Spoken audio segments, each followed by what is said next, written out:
Iba't ibang chika ang lumalabas ngayon, kaugnay sa pag-renew ng kontrata ni Daniel Padilla sa ABS-CBN ngayong February.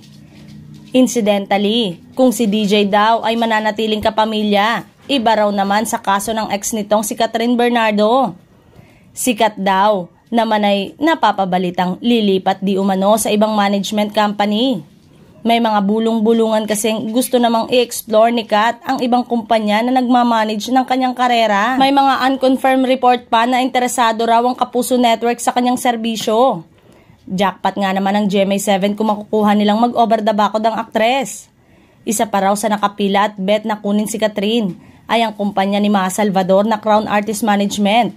Balak nga raw nitong gawa ng proyekto ang kanilang prize talent na si John Lloyd Cruz at si Catherine. Kung hindi raw naman matutuloy ang kanyang transfer, balak daw naman ang aktres na maging freelance artist. Sa ngayon, wala pa raw namang desisyon si Catherine kung mag-i-stay as a kapamilya o lilipat ng ibang talent management. Mukha pang ang iba rin naman ang path na gustong tahakin ni Catherine dahil iba na ang photos niya na lumalabas. Talagang sigurong gusto nang kumawala ni Catherine sa love team kaya ganun.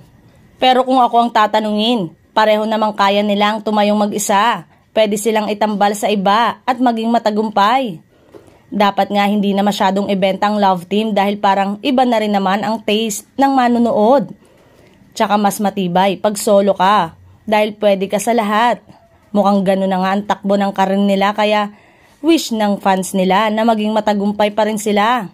Pwede namang behind the camera kayo pero pag sa mga lakad na para sa promo ng ginagawang project, solo-solo.